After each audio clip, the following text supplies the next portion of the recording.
Thank you for being here. We call a meeting to order of the Great Salt Lake Advisory Council. I note that we have a quorum present of our 11 members.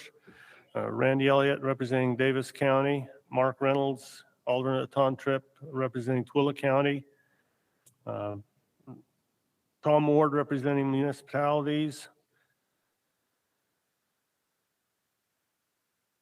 Jeff Richards representing migratory bird protection areas, Joe Havasey, extractive industry, Leland Myers, POTWs, Don Leonard, aquaculture. Who have I missed? And who is Dave Livermore's alternate representing conservation interests, Gage Froer representing Weber County. And I also note Lee Perry, are you online yet? I understand Lee Perry, Commissioner of Box Elder County, will be joining us. He was recently confirmed by the Senate to be their representative, and we appreciate his involvement.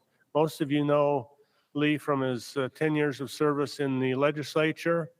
I note also his life has been in public service. He served 31 years with the Utah Highway Patrol, and we're grateful to have him with us, and hopefully he can join us soon. Let's do introductions. Let's go around the room. We'll start with the front here. Max, do you want to start?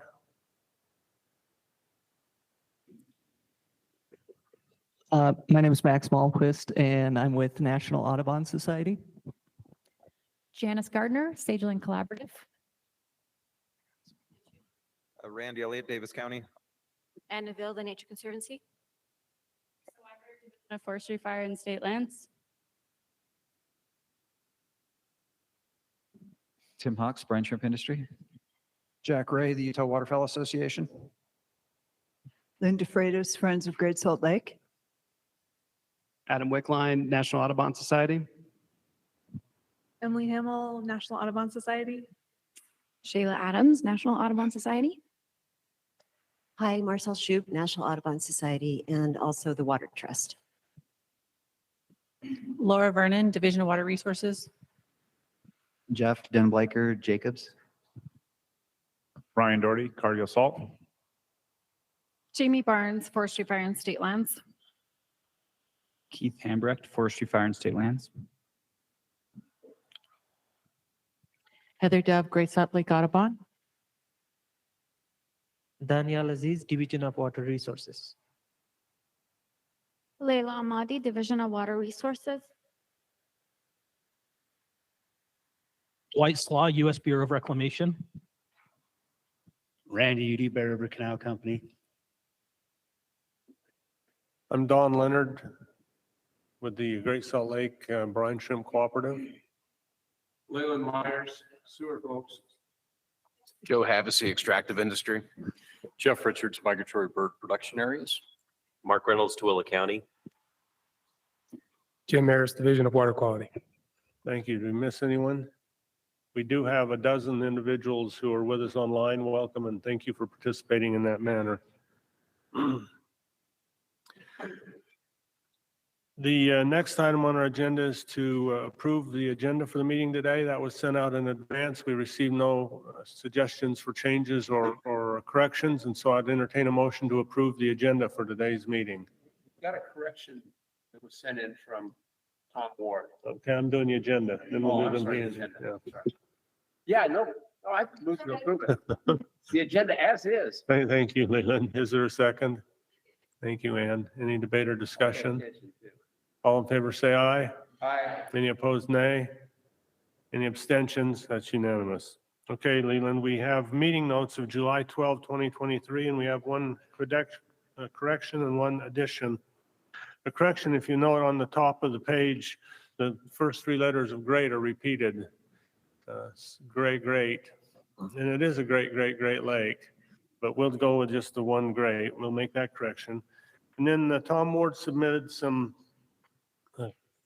language to more fully capture his comment during the discussion with the commissioner. Let me read that to you.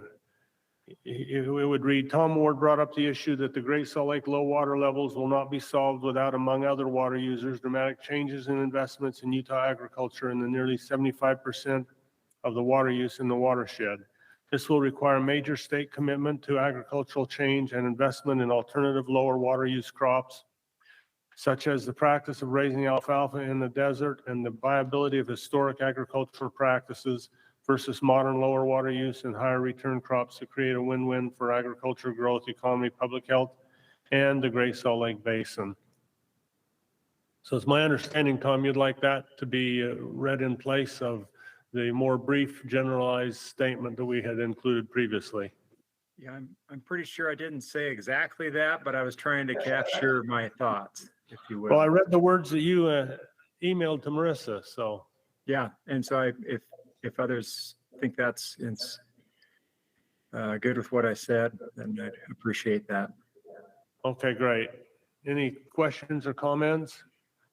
I'd entertain a motion to approve the meeting notes from the July meeting, amended to correct with the correction and the addition. Someone make. We approve with the correction and the addition. Thank you. Is there a second? Second. Thank you, Joe. Any debate or discussion? All in favor, say aye. Any opposed, nay. Any abstentions? Thank you. The next item on our agenda is our first presentation for the day, which is regards the Intermountain West Shorebird Survey. We have Janice, Gardner, and Max Malmquist from the Sageland Cooperative. I should note that this survey was partially funded by Great Salt Lake Advisory Council out of our 2022-23 fiscal year appropriation. And my understanding is that the fall portion of the survey was completed in October of 2022, the spring portion in April of 2023. In the past few months, they've been working the data and are now prepared to share reports. So Max, Janice, thank you for being here. Thank you very much for having us. I am Janice Gardner. I am a former ecologist, but now the interim executive director of our organization, the Sageland Collaborative. And I'm Max Malmquist. I'm the engagement manager for National Audubon Society's Saline Lakes program. And we're very excited for this opportunity to share with you all some of the work that we've been doing recently. Before we dive in, we do want to give some acknowledgements. Here in Utah, for the Utah portion of this project, we received funding from the Great Salt Lake Advisory Council, as well as Forestry, Fire, and State Lands, and their Great Salt Lake Research Grant. We also had contributions from our own organizations, as well as Tracy Aviary, and we really wanted to highlight our partnership with the Division of Wildlife Resources and Great Salt Lake Ecosystem Program. Their in-kind support for this project has been absolutely wonderful, from helping us design our surveys to conducting aerial and airboat surveys. Really thank the division for all their help. And then outside of Utah, we received funding for this regional project from the Fish and Wildlife Service. And this project has become a priority for the Pacific Flyway Council, which is basically a administrative body made up of public wildlife agencies that help coordinate efforts to conserve migratory birds. And in addition to that, we also have 70 other organizations in 10 other states that are partnering with us on this project and making it happen. So the Intermountain West, or the interior portion of the Pacific Flyway, contains wetland habitats that are critical stopover sites for many species of shorebirds. And many birds use the food resources here at Great Salt Lake and at these wetlands for just a few days or weeks during both spring and fall migration. But without places like Great Salt Lake, simply put, birds cannot survive their migratory journeys. They need these places to stop and rest and refuel.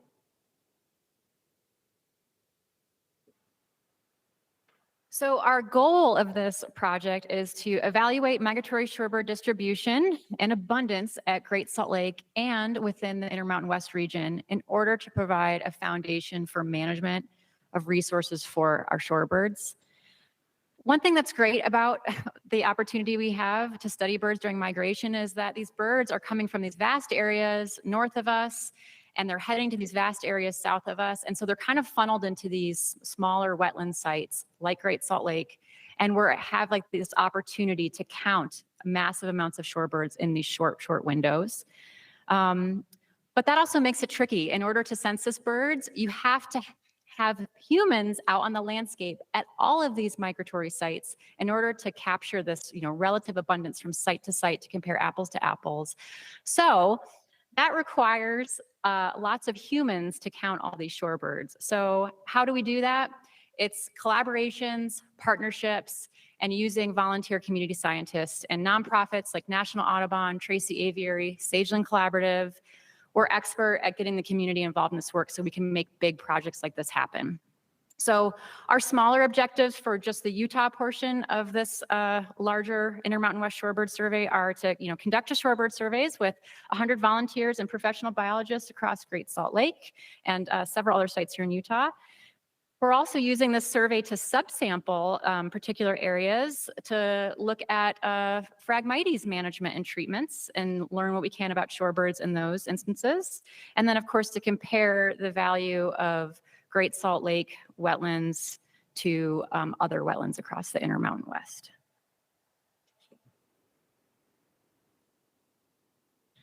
So believe it or not, we are not the first ones to come up with this crazy idea of trying to survey the entire region.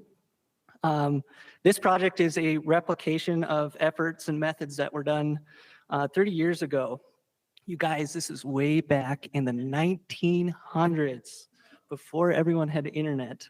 But just like them, we rely heavily on our volunteers and our partners to conduct these surveys. And so this historic shorebird survey, this map on the right, this kind of shows their project area. They had 162 sites in 7 Western states. And each one of the sites that you see here, there's about 30 or so. These are the ones they identified as important sites to shorebirds, and they held over 1,000 shorebirds on an annual basis.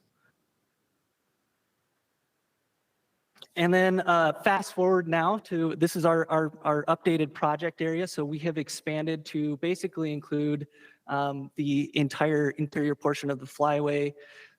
We have over 200 wetland sites in 11 Western states, and our area is basically bounded on the west by the Sierras and Cascades, and then bounded on the east by the Rocky Mountains.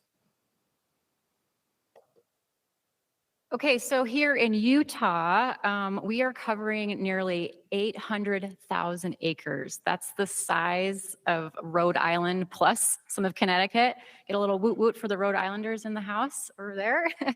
So this is a really expansive area. So here's a map of all of the areas that we surveyed for shorebirds.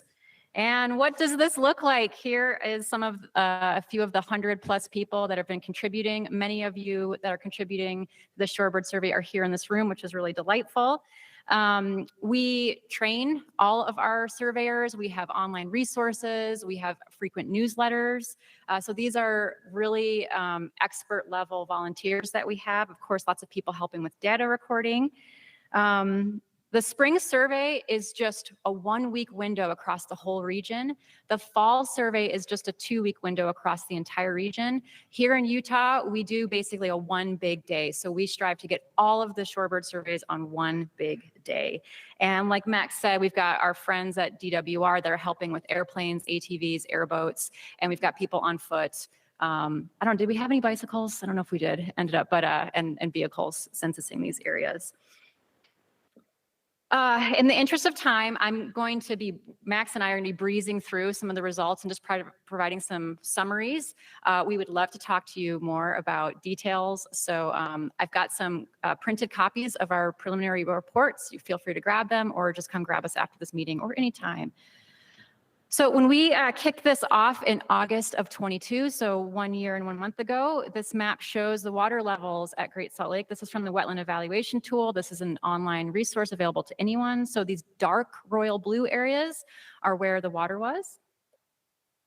And we counted 228,000 shorebirds. That's 29 species.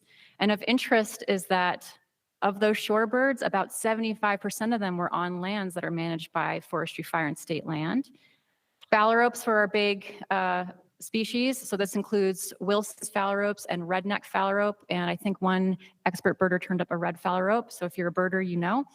And then American avocet was the second most abundant species. So let's just map this out. This is all shorebirds. This is where they were. The darker green color is where the most shorebirds were. Purple is where we had very few, and then this kind of cross-hatched area is where we had 0 shorebirds. So you can see places like Farmington Bay have a lot of birds, but also the west side of Great Salt Lake. So that's like the Utah Training and Testing Range area is holding a lot of birds, and I can tell you this is primarily phalaropes are contributing those numbers. And then the winter happened. And when we did our survey for April 23, this is what the surface water looked like at that time. So again, it's that dark royal blue is where our surface water was. And in spring, we counted 84,000 shorebirds, 23 species. And actually, the American avocet was our most abundant species at this time. Phalaropes were less abundant in this window. A similar number of 65% were on lands managed by forestry, fire, and state lands. But also the Division of Wildlife Resources, their waterfowl management areas, our WMAs, were a big contributor of where these shorebirds were hanging out. Here is another map, same legend applies. And in the spring, Farmington Bay is a really important area, it seems, for our migrating shorebirds. This is our most recent survey, so we just did this last month. Again, where water is being held on the surface. We had more shorebirds counted this fall than last fall, almost 300,000 shorebirds, 30 species. Our phalaropes were again the most abundant, and American avocet second most abundant. And here is what that looks like on a map. Again, the western side of Great Salt Lake below the causeway is holding a lot of birds, as well as some of our wetlands in the Farmington Bay area.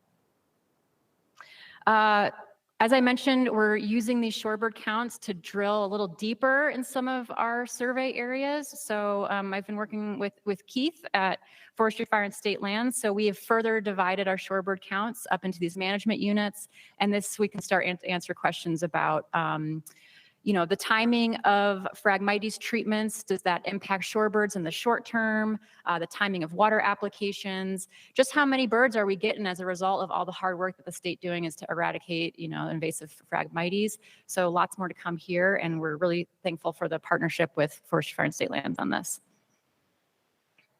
All right, I'll turn it over to Max for our regional results, which this is the hot off the press stuff. So. All right, let me know about time too here. So these are our regional data from our first survey in August of last year. And I just wanted to mention, this was our pilot season. So we really focused on the important, complex, larger sites and where we had capacity. And so if you look on this map, there's little black squares. Those represent our shorebird sites that were not surveyed. There are little gray circles. Those represent sites that were surveyed but had 0 shorebirds. And then all the red dots, those are sites where we counted shorebirds, and the size of the circle is relates to how many birds we counted. And really big takeaway here, Great Salt Lake is incredibly important to shorebirds, most important site in the region. And we had about 51% of our total shorebirds counted throughout the region here at Great Salt Lake. And then this is from this spring, and you'll see there's a lot more red dots. We've kind of filled out the scope of this project and started surveying in states like Washington and Montana and some of our other fringe states. Again, just the big takeaway here, almost 47% of the shorebirds counted throughout the region were here at Great Salt Lake. So region-wide comparisons then versus now. So we do there's a couple caveats with this. We are serving more sites now than they did in the historic survey. And also, we only have 3 data points. We have 3 seasons worth of surveys. And you think about the timing of when we started this project in August of last year. It's basically the peak of the mega drought. in the west, and I went and visited 12 historic sites in eastern Nevada, and about half of them were completely dry and looked like they'd never have water again. And then we had this incredible winter, and record-setting snowpack in the Sierras, of course here in the Wasatch. So you think about our surveys, and we've kind of gone from one extreme to the other. So just keep that in mind with this comparison data. So the historic surveys during fall migration, the median count was 670,000 shorebirds. Our fall migration total for the region, 360,000. So, a little more than half. And then spring migration, 270,000 shorebirds was kind of the median. And our spring migration 2023, we counted 124,000 shorebirds. So yes, the numbers are lower, but remember those caveats. And then Janice showed some of these images from more recent of this wetland evaluation tool from Intermountain West Joint Venture, showing the amount of surface water coverage at Great Salt Lake. And this shows the average surface water coverage in August during that 10-year period when they conducted these historic surveys. So you can see the landscape and the amount of water has changed quite a bit. And just a couple of species-specific examples looking at fall migration at Great Salt Lake then versus now. Really here, black-necked stilts, American avocet, marbled godwit, 3 species that we know large portions of their population heavily relies on Great Salt Lake. You could see our counts were considerably lower.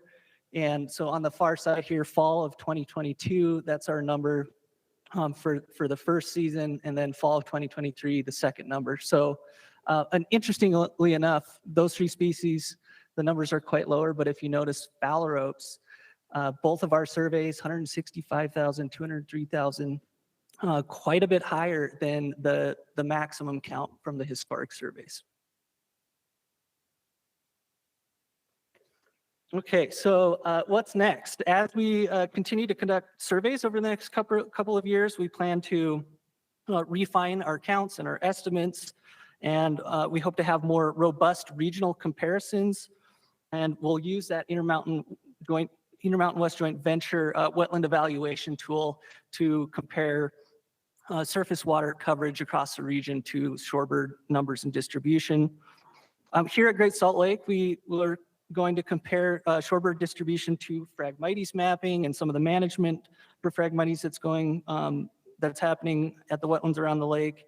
We're also planning to partner with Westminster and Great Salt Lake Institute to coordinate our shorebird surveys with some of the brine fly research that they're doing.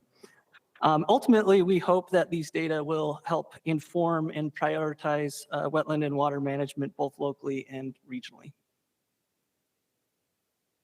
And the last pitch I'll make is, we share these shorebirds with our friends in Laguna Mar Chiquita, Argentina, Mono Lake, and our teams are it's very, very important to us to strengthen those relationships with the humans that share these birds in these special places. So that's an avenue that we've prioritized for the coming years as well with our sister saline lakes. So with that, I think we just have a few minutes for some questions. We would love to hear back from all of you. Our emails are here. We would just really greatly appreciate just any discussion or comments as we move forward with this project. So really appreciate you tuning in, and thanks for the support. And we appreciate you all.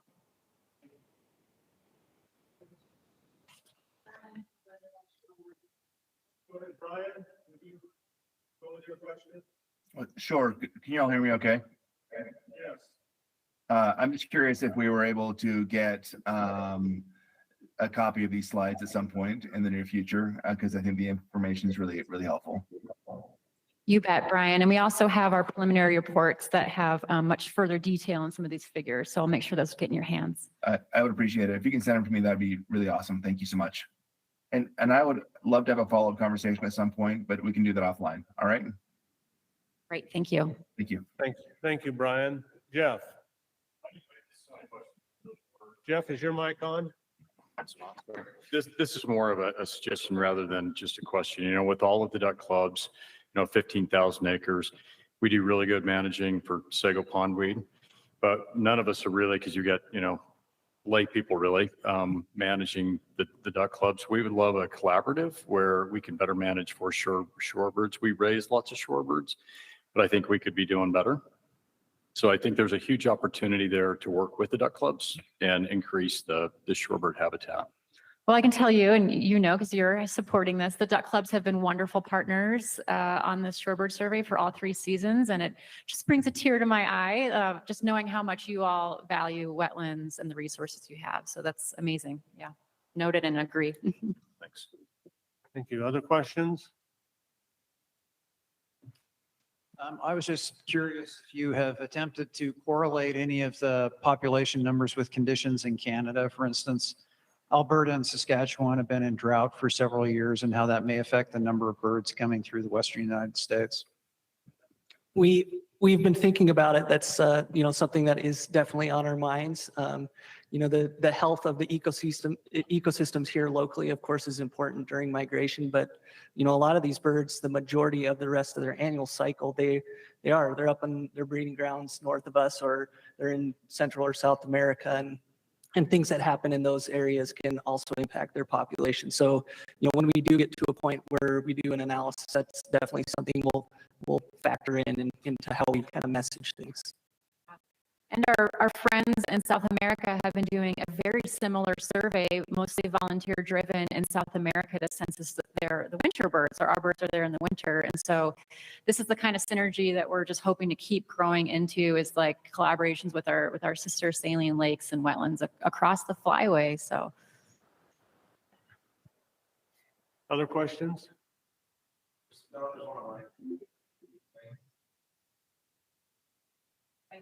Wayne, fire away. Yeah, I'm just curious if waterfowl are enumerated at the same time, since you have everybody out there. So, that's one of the tricky things. I think the Division of Wildlife Great Salt Lake Ecosystem Program, their water bird survey the timing is a little different. A lot of these shorebirds do migrate quite a bit earlier than the waterfowl in the fall. And so it's really hard to capture all of the different guilds of birds at one time. And I know there are extensive surveys done by the state for some of the specific species like eared grebes, and aerial surveys for phalaropes. But to try to do waterfowl, I think we could replicate what we're doing, but the timing would definitely have to be different. I have a comment on that. And Bill? So just so you know, as one of the volunteers that do this count, it killed me not to count everything. But it truly, because of the area that we were covering, it would have taken us twice as much time to do everything. And so I really appreciate the fact that they're focused on shorebirds because of the time, just like Max said, the timing. But it was noted, and I even talked to our team, and Heather's here, and I said, can we just do an aside? And then they go, no, it's too much. So just so you know, it was thought of. You can always just mark those species for your eBird checklist with the little X, so, but yes, this is focused on shorebirds. Great. Other questions, comments? Thank you so much. Terrific presentation. Thank you.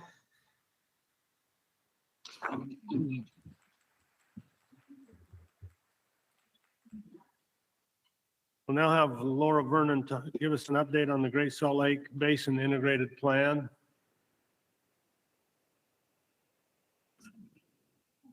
Thank you, Laura.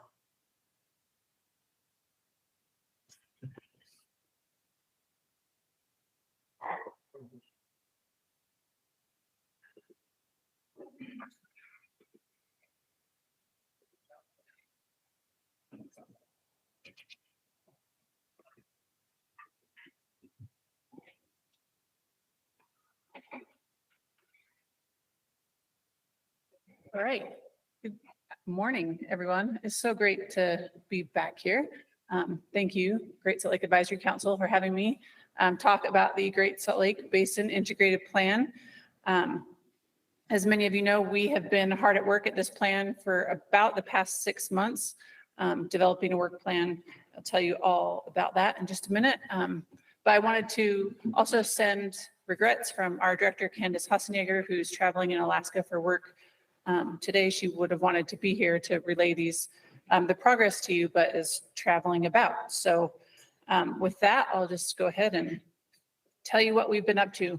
You all are no stranger to these images. We've seen over the last 30 plus years the highs and the lows of Great Salt Lake, but it is the extreme lows that brought us to the creation of HB 429 and the push to complete an integrated water assessment for the entire Great Salt Lake watershed. So we want to come up with a management strategy, a water planning management strategy for all extremes, for the highs and the lows. And this integrated plan is situated to do just that. We just need a little bit of time. So have you all ever sat down to do a puzzle? You're all excited. You can't wait to see what the end product is going to look like with all your pieces together. But then you get all the way done and you realize you're missing pieces of the puzzle. Well, I feel like that is what water planning in the Great Salt Lake Basin is like, right? There's some water basins have particular tools. Some have other tools. Some basin planning efforts are missing other tool or some of the pieces of the puzzle. And so we just don't have a complete picture of water planning in the Great Salt Lake Basin. We don't have a complete picture of the surface and groundwater efforts. And so by combining forces with all of the experts in the watershed, we hope to complete this puzzle and complete the picture for water planning. So just to give you a little bit more in-depth explanation about this need for a plan, as I mentioned, it was brought about by the historic lows of Great Salt Lake during the 2022 legislative session. No doubt, we all acknowledge that the water resources in the basin were completely stressed, conditions that we hadn't quite seen before, not only on Great Salt Lake, but with up in the watershed. We knew that there are tons of efforts going on, current plans and studies by individual, water management districts, efforts on Great Salt Lake, about Great Salt Lake, but nothing to bring everything together. And so just further, like I said before, there's some entities have particular data, or they relied on specific methods to understand how water moves within the basin, but there wasn't everybody doing everything the same way. We're not comparing apples to apples, and it's more like apples to oranges in some instances. So we'd like to get all working with the same fruit, so to speak. But we've never done water planning at this level before. This is a 36,000 square mile project area with about 2.8 million people living in it. And we need a vision to understand where we'd like to go with water planning. What does it mean to make sure that everyone has enough water? What does that look like? And then what are the steps that we need to take to make that a reality, to make sure that everyone and everything has sufficient water?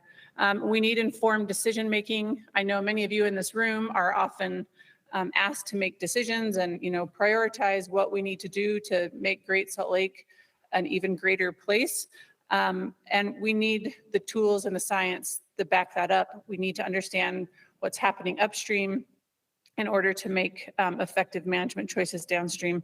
And then also, I know many of you are asked about direction and a list of actions. Like, tell me what I can do to help. We all want to pitch in and help. We've had, support from around the world, people wanting to weigh in. And this plan will really provide us with an action plan or action items that will give us some structure for the next couple of years, or long-term planning resource for the entire watershed. And ultimately, the goal for this project is to ensure a resilient water supply for not only Great Salt Lake, but for all the water uses in the watershed. Not just water uses, but not just water users, but water uses. And so along comes HB 429, as I said. That was the Great Salt Lake Integrated Water Assessment was the name of the bill, HB 429, that's helping us address this question. How can we build a resilient water supply? But also nicely timed with the passage of HB 429 was the support of the Bureau of Reclamation. They funded, or they're providing over $3 million in funding for a basin study. And Dwight Slaw is here with the Bureau of Reclamation. They are our partner in crime in this. So we are working together to understand how much water Great Salt Lake needs, how much water we have in the basin, what are the demands, what is the water quality, what does effective watershed management mean for all of these resources, and how does stormwater impact Great Salt Lake. So plenty to do. These are all these bubbles. Some people call building blocks, but you can see these aren't blocks at all. They're bubbles. So I like to call them building bubbles. But these are the tasks that the work plan will look at addressing. And just to give you a titch more detail on what each of the plans, so HB 429, identify and evaluate best management practices that will provide a reliable water supply, meeting water quality objectives, agricultural objectives, accommodate anticipated growth and economic development, and provide adequate flow to Great Salt Lake and its wetlands and other ecological functions. But I think a nice addition to that, and an important part of this process, is to do a trade-off analysis that will help decision makers balance water supply and demand and avoid deterioration of agricultural industry and ecosystems. So we're coming up with BMPs and strategies to make sure that everyone in the basin and everything has the water it needs. But then we need to do, an important part of this is doing a trade-off analysis. So to understand if more water is provided to one use, what are the impacts to the others? So understanding that fully is a big component of this plan. And then after that will come action items or recommendations. But like I said before, there's so much going on. And as you all know, there's a ton going on. As we talked about yesterday in the Great Salt Lake Tech Team meeting, the USGS Saline Lakes Assessment, the Watershed Trust has all sorts of efforts going on, and the Great Salt Lake Strike Team is busy making some recommendations as well. So making sure that we're incorporating these suggestions and the expertise from these groups into this plan is much appreciated. And then also we couldn't conceive of doing this without incorporating Forestry, Fire, and State Lands, Great Salt Lake Comprehensive Management Plan update. And then also another group that's been very interested in joining in efforts to help Great Salt Lake and the watershed is the U.S. Army Corps of Engineers. And as you know, Senator Romney passed the Great Salt Lake Recovery Act, I believe in 2022. So funding for that is underway, and they will be helping and a federal partner with this Great Salt Lake Basin Integrated Plan. So this is just a bit more of the information, but rolled out in a timeline. So this project is a multi-year project. There's a lot happening. We can't do it overnight. In 2023, we're developing a work plan. So we're developing a plan for the plan. We're gathering all of the existing data, identifying the data gaps, prioritizing or making recommendations for what the next couple of years could look like. And speaking of the next couple of years, what will be happening 2024 through 2026 is the technical piece where we're building the models, we're creating the strategies, doing the research that will help create or shape the action plan, but all the while collaborating with folks in the watershed, making sure that they're playing their part and playing a role in this. So in my mind, this plan has two components. It's got the people component and the technical component. It could be possible to do this planning effort with just the technical folks in the basin and not involve the people who are involved in making management decisions and other stakeholders in the game. It would be easy to do a plan without all of the collaboration and consultation with the partners that we know find, great importance in the resources within the basin. And so collaborating with these groups throughout the process, and not only collaborating, but having them involved and engaged in developing the tools, we think will result in a better used and implementable tool in the end. And so technical piece and the people piece are the two components I think that is unique to this plan. And then once we have, and we know that there are actions that we don't need to argue, that need to be done to better understand how water moves in Great Salt Lake, and we don't need to wait until 2027 to get started on some of these projects. And so with the recommendation of this work plan, the recommendations in the work plan, we can begin some of those short-term actions. But then in very late 2026 and early 2027, we will bring forward the action plan component of this plan. And this will result in recommendations, communication, and education opportunities, legal and policy actions, operational infrastructure, organizational actions, economic actions, and suggested monitoring and research. So as I mentioned before, we can't do this alone, and we wouldn't want to do it alone. We think the buy-in is crucial for this project. Wow, that's really yellow.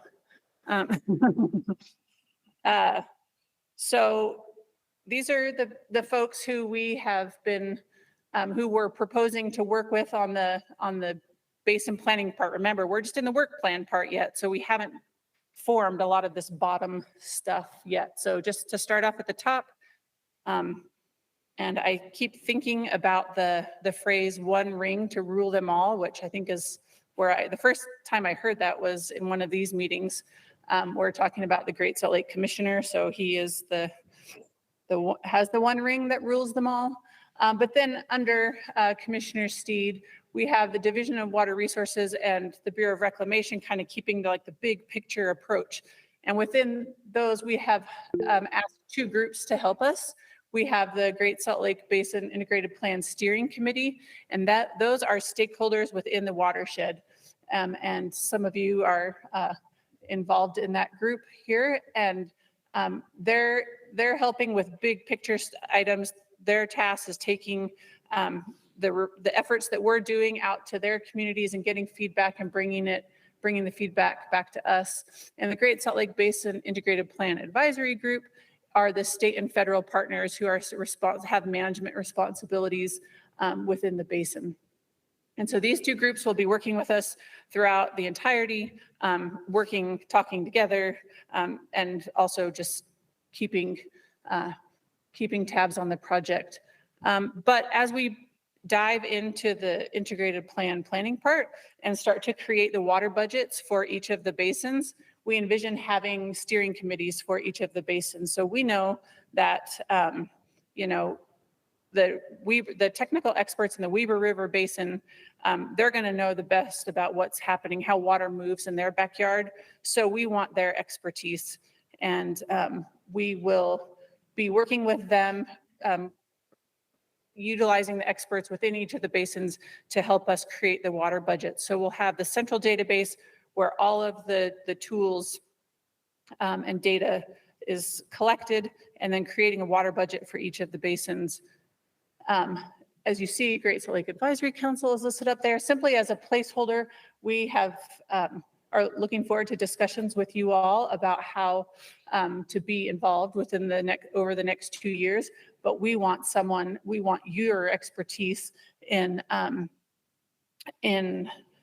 understanding how much water, what is the water budget for Great Salt Lake? What do you feel comfortable with? So just a placeholder for today, but some of these other groups, the West Desert Steering Committee, Weber River, we're looking at opportunities to combine them with the watershed councils that have recently been formed. So further avoiding duplicating efforts of other groups that are ongoing or that are working in the basin to understand water. And so more to come on these groups and partnerships But this is just kind of a first stab at what recommendations that we'll have in the work plan. All right, so back to the building bubbles, and I just want you to focus on the Great Salt Lake needs one. We're going to dive into that, and I just want to show you a little bit about what each of these bubbles, we're doing the exact same thing that we're doing for Great Salt Lake Basin, which is looking at some of the work that's being done, identifying the gaps, and then making recommendations. So here we go. So in order to answer the question, how much water does Great Salt Lake need to support its wetlands and designated uses, we have to understand 3 questions. How much inflow is required to sustain a particular water level? What is the value and consequences of a changing water level? And what management scheme should be used for operating levels for Great Salt Lake? So those 3 areas we have categorized into 3 main concepts. So hydrology, metrics, and management. And so these, all 3 of these components will help us answer the main question about how much water does Great Salt Lake need to support its designated uses. And so we've been breaking down for each of these, what is the existing data for bathymetry, evaporation, shallow groundwater, groundwater, surface and groundwater, and just seeing what is out there. What do we know? What do we need to know? So for example, with hydrology, we drilled down, just hide this, how much water is required to sustain a particular lake level. We looked at all of these different concepts, tools, resources, and this is what we have come up with. So we see we have illustrated here volume and surface area, climate, groundwater, causeway. So this is all the existing work that is going on or work that could be going on. And I should say one of the cool parts about this project was early on, several months ago, we conducted a situational assessment where we interviewed, was it 50, over 50 people, 53 people, I think, about what their thoughts were about watershed planning and Great Salt Lake, and getting people's thoughts. And so a lot of the stuff was like recommendations, like, oh, this study could be done or this could be done. And so some of this is as a result of the situational assessment, the interviews that we conducted. I should note that the green lines are projects that are funded and the blue lines are projects that are unfunded. These are projects that could be completed or could be prioritized, but nothing has been prioritized to this date, kind of situational assessment, if you will. So then looking at metrics, here are the metrics for what is the value and consequence of changing Great Salt Lake level.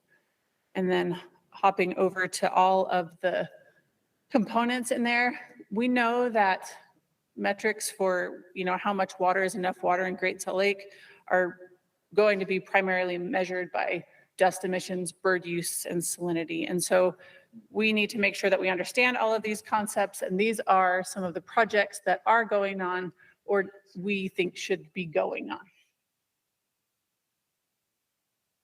And I'm just kind of blowing through them. There's many here, and I'll talk about how you can get involved with them more later. So management, what management schemes should be used for safe operating levels for Great Salt Lake?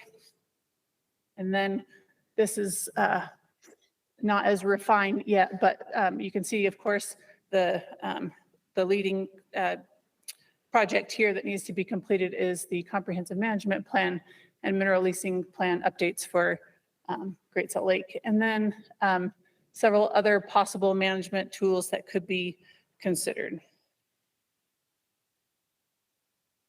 And then, no need to read this, but this is what, so this is the water quality gap analysis. So you were just looking at the Great Salt Lake building bubble gap, or that was part of the the tool that we use to get to the gap analysis. So we'll have for the Great Salt Lake gap analysis, something looking very similar to this. So we'll have the strengths of the current programs and resources, gaps and weaknesses in available resources, proposed area of capacity development. And so for each of the building bubbles, we'll have all of these gaps and then proposed recommendations.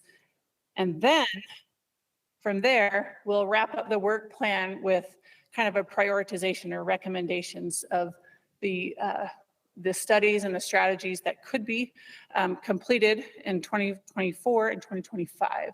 And then, like I said, wrapping up with the action plan, developing the action plan items in late 2026 and early 2027. So that was a lot of information. I should note that the draft work plan should be ready for review in mid-November. And so I will work with Marisa and Dawn and anyone else to see how we can get that in your hands as soon as possible for your feedback. And you can always keep up to date on what's happening with our website or on our website, Great Salt Lake Basin Plan at utah.gov. There's information there on how the project is going, steering committee members, advisory group, things like that. So that's all I have. Any questions? Do you have any questions or go ahead, Yes, ma'am. Leanne?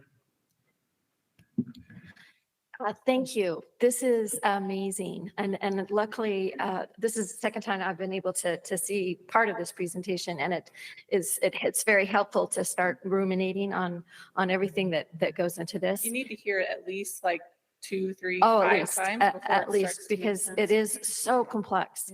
And I really appreciate BOR and Water Resources and you know, all the different committees for doing this. But one of the things that I'm wondering about with success for being able to really understand and take the information that you're going to find to actually make any changes and have success for any potential. I know recommendations don't necessarily come out of this, but they will be formed from this information. From the work plan, is that what you're talking about? The action plan at the end? The action plans and things like that. And I think we all assume that we understand all of the policies and statutes and things that drive our human behavior of how we got to this point. You know, what we're looking at is, you know, a lot of, you know, climate and a lot of things that nature doing, but there's this human component that you have as part of this whole conversation. But I don't think I think we're assuming that it's implicit, that we understand what all those are. And I think we don't. And I feel like that a whole part of this study needs to have more of an aspect of saying, okay, use the bubbles that you have and understand every single one of those bubbles. What is driving the policies and practices for how we got here? And so we can better understand the risks and threats or opportunities, right? You know, for success, as the recommendations come out, because it is so complicated that we know, you know, it's just like, you know, we pull one thread and this other part of it remains. And if we don't look at that as part of our human behavior and really get the social scientists and things like that in on this conversation now, instead of maybe waiting until 26, then I don't feel like we're going to be prepared to basically maybe understand what this information means.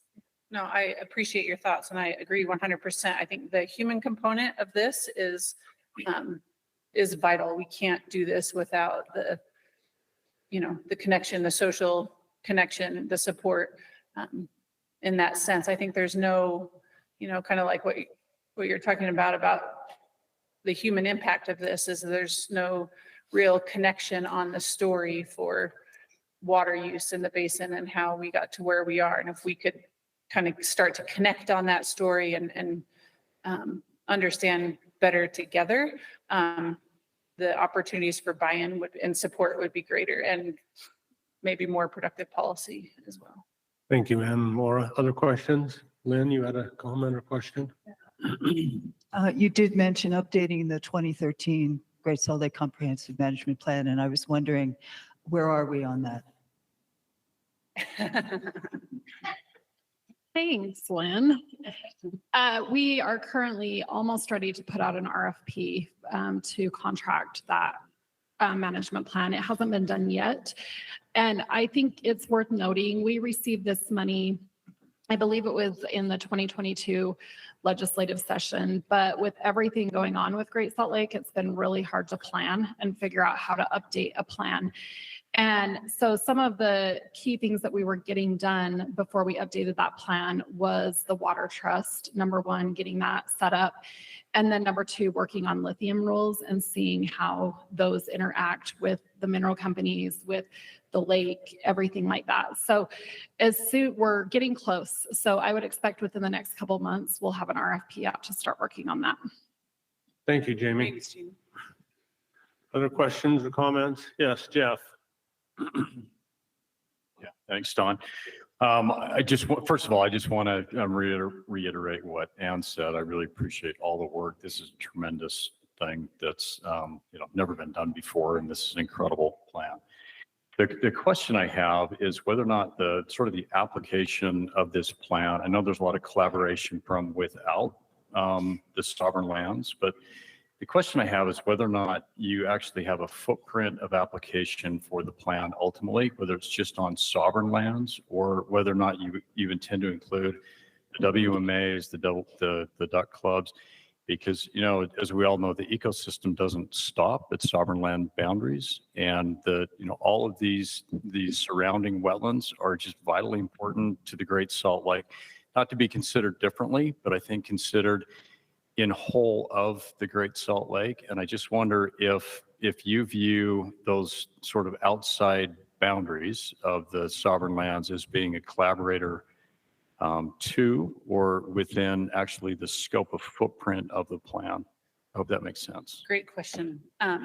So the project area boundary for this plan is the entire Great Salt Lake watershed. So it's 36,000 square miles, 18 counties.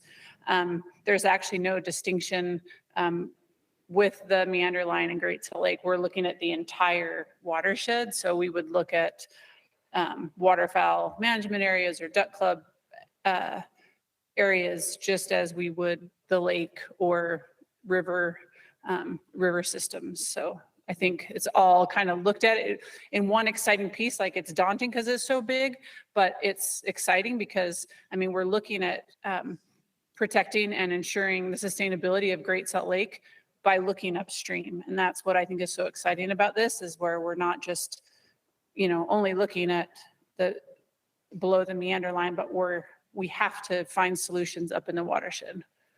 Yeah, and just as a follow-up to that, the one thing with state sovereign land is you have sovereignty over that area, and you've got the protection of the state.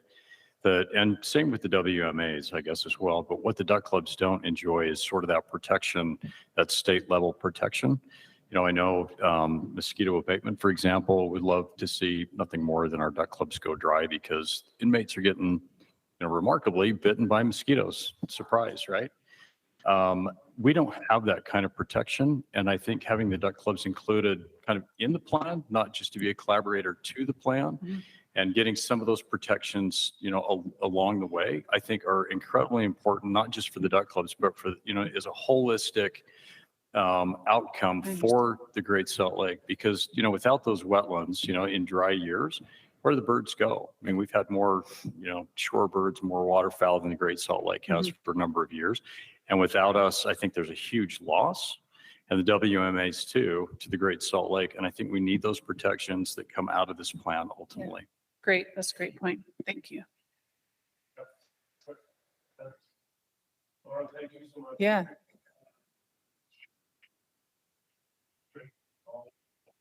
Thank you. I did want to give a shout out to Jeff and his crew at Jacobs and Langdon and everyone. This is like Jeff just said, is a Herculean effort, and it definitely can't be done with one division, one department, one entity alone. And so I wanted to thank Jeff and his team for helping too. So that's it. Thank you.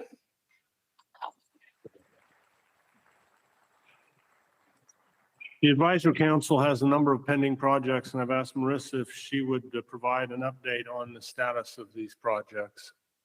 Marisa? Great, thank you, Don. So we do have quite a few project updates. I'll go ahead and start with our current fiscal year 2024 and work backwards. So the projects that the advisory council voted to approve at our last meeting consist of first, the Great Salt Lake Enhancement Projects Project, which we affectionately call the Projects Project. The contract for this project has just been finalized with SWCA. Our project advisory team, composed of myself, Don Leonard, Ben Steierman, and Laura Vernon, will meet with project managers at SWCA beginning next week to get the Projects Project off the ground. I just use the word projects a lot. Over the next few months, SWCA will be conducting interviews with Great Salt Lake stakeholders, culminating in a stakeholder meeting to solicit project needs and ideas. SWCA will then work with our project team to refine this list. This list is set to be complete and finalized in early December. Next, the USGS project concerning area and volumetric estimates of Great Salt Lake, as well as the funding for ongoing maintenance for the USGS HydroMapper website have both been contracted, as were approved at our last advisory council meeting. So that's all for fiscal year 2024. I will now move back in time to fiscal year 2023. So you just heard from Janice and Max on their Great Salt Lake Migratory Shorebird Survey, which was funded in fiscal year 2023 through the Advisory Council. Their ongoing survey efforts have been funded by the Great Salt Lake Tech Team. The preliminary results were shared in a report this past May, and we look forward to seeing more out of this effort. At our July 12th meeting, we heard from Mike Vandenberg on the LiDAR pilot study on the lake. FFSL is currently working with UGS to get the full project off the ground. UGS was awarded $1.8 million from the Utah legislature to perform this LiDAR work on the entire Great Salt Lake, as well as Bear Lake. Lastly, the Bear River Economic Study is still ongoing through the end of 2023. More updates are to come on the results of this project. As you might recall, the Advisory Council funded just a small portion of this. And further, going even further back in time to 2022, the USGS Great Salt Lake Nutrients Project is still in progress, and a draft report is expected by the end of this calendar year. This project was pushed to the back burner last year to prioritize 1, the Great Salt Lake Mass Balance Investigation, and 2, the update of the Great Salt Lake Nutrient Mass Balance Report, which provides nutrient loads from surface water inflows and atmospheric deposition, as well as estimates of total nitrogen and phosphorus mass in the South Arm over the last 12 years. Drafts from both of these reports are currently in co-author review. Also with the USGS, the Great Salt Lake Equation of State results were incorporated into the Great Salt Lake Salt Mass Balance Investigation and associated data release, which will publish the raw measurements. The draft publication for the Salt Mass Balance Study is currently in co-author review, and the data release is in peer review. An update was given at the previous meeting. And lastly, the Great Salt Lake groundwater model is currently in progress, and the final deliverable is due at the end of fiscal year 25. That's a lot of projects. Thanks, Don.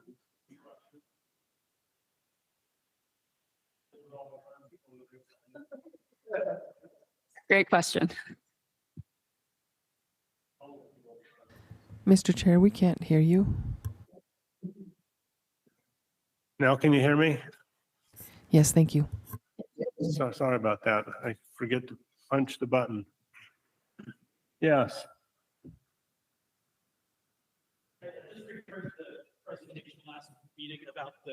Presentation last meeting about the LiDAR pilot. I was just curious, it sounded like those results were very preliminary at the time. I was just curious if there's any more findings available yet, or if that's still in processing or analysis. Great question. Thanks, Dwight. So those results are still being processed. I spoke to Mike actually yesterday, who alluded to that they can't proceed with the bigger project until those results are fully analyzed. So more to come on that. So I wonder what people did with their time before the Great Salt Lake became a hot topic. My microphone's now turned on, right? All right. The next item on our agenda is looking at a meeting schedule for 2024. For most of the 13 years of existence of the Advisory Council, we've been meeting 6 times a year at 10 o'clock a.m. on the second Wednesday of January, March, May, July, September, and November. And it's my proposal that we establish that same schedule as our 2004 meeting schedule, with the exception of a May meeting. If we held a May meeting on that regular schedule, we would be conflicting with the Great Salt Lake Issues Forum, and my recommendation is that we go to the Issues Forum and pass on a May Advisory Council meeting. I second that. Thank you, Lynn. Any comment or discussion about that? I'd entertain a motion to approve our 2024 meeting schedule. Thank you, Joe. Is there a second, Leland? Any debate or discussion? All in favor, say aye. Aye. Any opposed, nay? Any abstentions? That's unanimous. Okay, there's been a practice at the Advisory Council from the beginning of the council, every meeting, to allow time for public comment. I'm wondering how many people would like the opportunity to comment? 2, okay, let's go ahead and start with Lynn.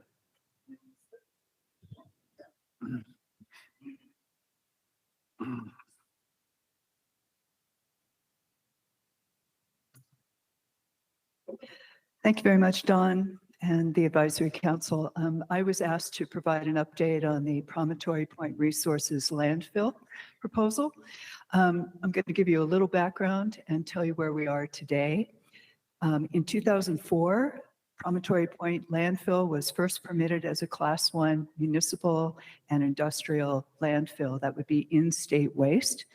It sat undisturbed until 2017, when Promontory Point Resources recently purchased the landfill and constructed the landfill cell. The company had obtained a $16 million bond to construct a Class 1 landfill, but with the hope that the Class 1 would be converted to a Class 5 to expand the reach of landfill capacity and marketing and welcome out-of-state waste into Utah. In 2017, that same year, Promontory constructed the cell. It applied for and then withdrew its application for a Class 5 permit. The reason it withdrew its application was because it failed to show that another Class 5 landfill was needed in Utah as required by law. In 2020, after trying but failing to change the law by removing the needs assessment requirement, PPR again reapplied for its Class 5 permit, arguing that the term need referred to the economic need rather than physical airspace. And the reason, the rationale for this argument was because we have an existing 1,600 to 2,000 years worth of Class 5 landfill capacity in the state of Utah. In March of 2023, the director of the Division of Waste Management and Radiation Control disagreed with PPR's reasoning, determined that there was no need for an additional Class 5 landfill space, and issued an intent to deny the Class 5 application. So currently, we are waiting for a final decision from the Division of Waste Management and Radiation Control on this issue, and it would not be unlikely that Promontory Point Resources would challenge that decision. So stay tuned. The other thing I was asked to do was to provide an update on the Great Salt Lake Issues Forum, May 8th through the 10th of 2024. The title is Great Salt Lake to Preserve and Protect in Perpetuity. How are we doing?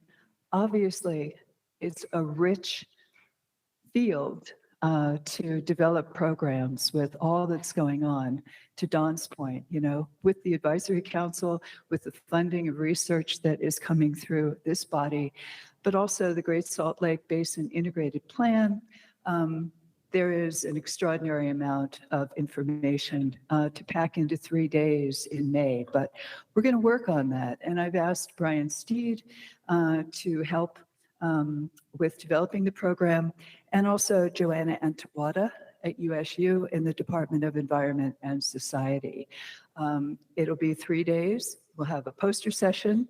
We'll have our partners hemispherically coming in and regionally from Mono Lake, Salt Sea, Laguna Mar Chiquita, to help broaden the reach of the significance of what we're all up to and why we're doing what we do. Short of that, on October 5th, I did want to mention that Friends is having their fall fundraiser at the University of, no, I'm sorry, wrong venue, at This is the Place Heritage, this is the place. This is the place. This is the place. Anyway, it'll be there. So I hope you'll come. And just a couple of things under public comments that I would suggest that the Advisory Council consider. As we talk about land use, or maybe we need to talk more about land use as it relates to Great Salt Lake and water and impacts and preservation. Perhaps the council would consider, I don't know, maybe Ben Hart, the executive director of the Utah Inland Port Authority, to come talk a little about the project areas that are popping up around the lake so that we have a better understanding of those dynamics. Also, I think HB 513 would be useful to revisit. And perhaps there's a proposal in the works to create a Great Salt Lake Shoreland Preservation Area. Maybe we could hear about that as well. So, any questions? Thank you. Thank you, Lynn. Appreciate your comments. And Jan, did you have?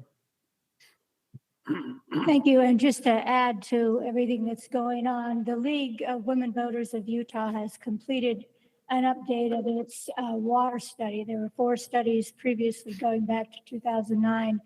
That is finished. It's a public document and it's available on our website. And I think I've sent a link to a lot of people, but if you need it, let me know. But we've been asked to do 2 webinars because we focus on 2 what we call sort of priority issues in Utah. One is Great Salt Lake and the other is Colorado River. So we're hosting a webinar on September 28th, 6 to 7:30. We have 3 panelists, one of which is Commissioner Steed. And we also have Teresa Wilhelmsen, our state engineer, and one of our legislators, Nate Blowen, who has been very interested in Great Salt Lake. So I just encourage you to tune in. I'll send out a link and make it available to as many people as I can. Thank you. Thank you, Jan. Any other public comments? Go ahead, Brian. So I think that Wayne does have a public comment. His hand is up. Okay, Wayne, fire away. Sorry. Yeah, I just want to announce another meeting, the International Conference on Salt Lake Research, which is held every 3 years, will be in November 4th through 8th in 2024, a little over a year from now in Antalya, Turkey. So a nice place to go and to get input from people working on the Aral Sea, Lake Ermea. People from all over the world will come to that. So if you can make it, it'd be great. And I, in the notes or the comments, I've posted the URL. Thank you, Wayne. Appreciate that. Other public comments? We appreciate you providing that in those comments. As you know, a couple of meetings ago, we referenced a couple of studies we did. We called them conservation impact studies that indicated the potential savings in water that could be achieved. And a couple of meetings ago, it was suggested that perhaps we base a study on those studies that would outline tools that municipalities and other local governments could use to achieve those savings. We asked Leland if he would ponder that a little bit and come up with a suggestion, and I'll ask Leland to summarize that today. Here. I have 2 mics. I have a big mouth, so I need 2 mics. if you remember, and if you don't, I'm going to explain it anyway. We did several studies. We did studies looking at what levels of conservation are needed to live within existing water supplies, thus preserving existing natural flows into the ecosystem that would arrive at the Great Salt Lake. And also what levels of conservation would be needed to improve those flows to the Great Salt Lake. And then we did and those included areas from the northern part of the state as well as Salt Lake County and into Utah County. We also looked at a study on the impacts of water reuse. That study resulted in a law that said if you're going to do water reuse, you have to have an application completed by this November. Otherwise, there is no water reuse, which is a bonus for the lake in terms of water supply being maintained to the lake. So what we're proposing is that we extend from this research to create a toolbox that allows municipalities and other entities involved in ordinances and regulations for water use to help them along the way to move beyond where we are today. Let me give you an example of some of the things we found in those studies. In order to achieve living within existing water supplies, we need virtually 100% conversion at the home level or business level to include all fixtures being high efficiency. And that includes faucets, it includes shower heads, it includes washers and dryers, dishwashers and everything. And yet we don't have a means or a mechanism to talk about how do you achieve that. So that would be one of the items that we would be putting together in the toolbox would be suggesting how to bring that into play and actually achieve this 100% conversion. A second item was which is going on and I think is well along its way is the 100% metering of all secondary water. There's some resistance to that still in some smaller communities, but it's necessary in order to understand how much water is being used in order to reduce the water consumption. Another area that we looked at was the outside watering uses. And we found that the study said that in general, about 30% of outside water use right now used water conserving mechanisms, either drip type systems or xeriscaping in order to reduce the amount of outside water. But in order to live within existing water supplies on existing properties, that needs to be increased from the 30% up to well past 70% in order for us to be able to live within the water supplies and accommodate potentially additional growth that's going to occur. Potentially is probably the wrong word. That will occur. So we have to look at how to give municipalities and others the tools needed to recommend to them how to achieve these goals. So our recommendation is that we propose a contract to help develop some of this. This would probably be a quasi municipal legal kind of documents development, plus some pretty pictures showing that landscaping can look good without it having to have a Kentucky bluegrass. We would want to develop the model ordinances for this 100% conversion to inside water use conserving fixtures. We would want to develop ordinances that are suggested for best efficiency for outside water using and perhaps even although it'd be difficult to look at what it would take to suggest for outside efficiency at the agricultural level.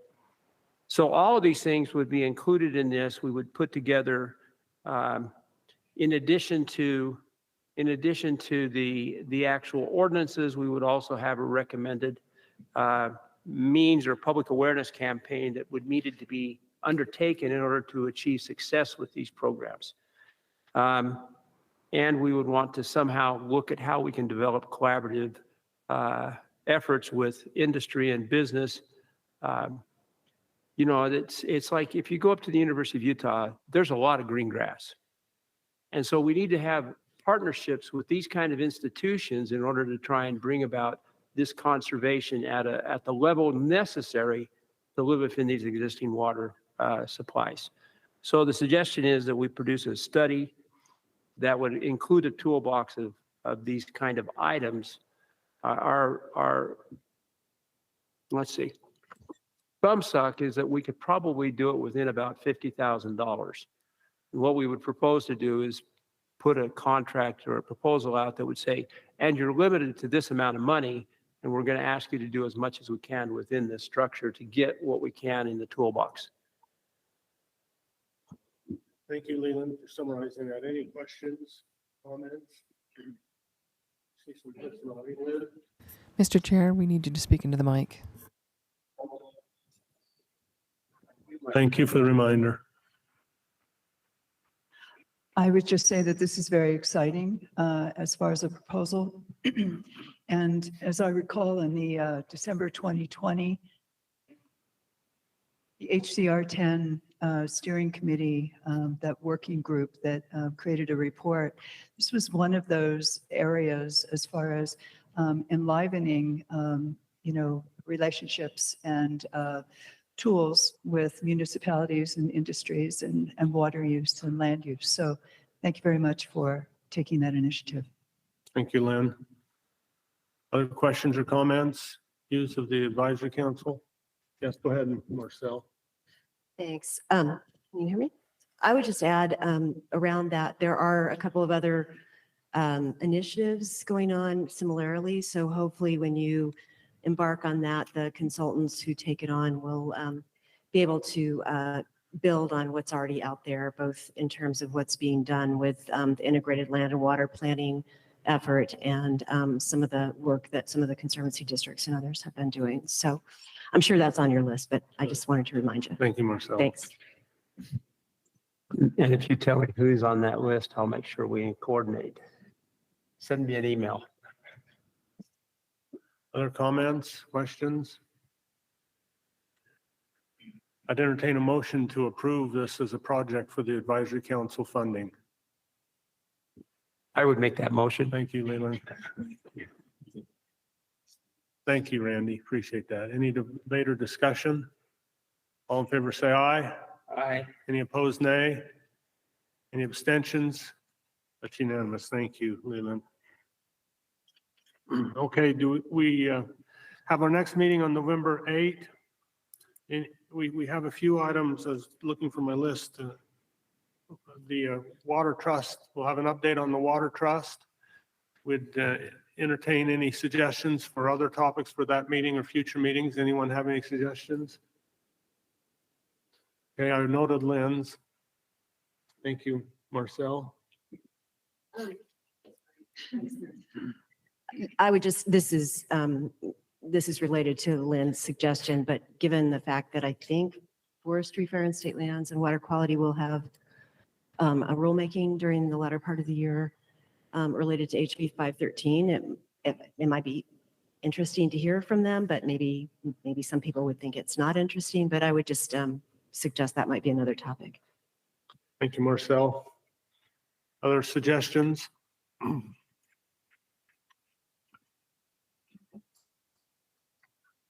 Okay, any other business members of the council would like to raise? Being none, I would entertain a motion to adjourn. I'd make that motion. Leland, thank you. What would I do without you? I don't know. Second, Joe, thank you. Any debate or discussion? All in favor, say aye. Aye. Any opposed, nay? Any abstentions? It's unanimous. Thank you all for being here and for participating actively. We really appreciate it. Good turnout from the advisory council as well, Joe.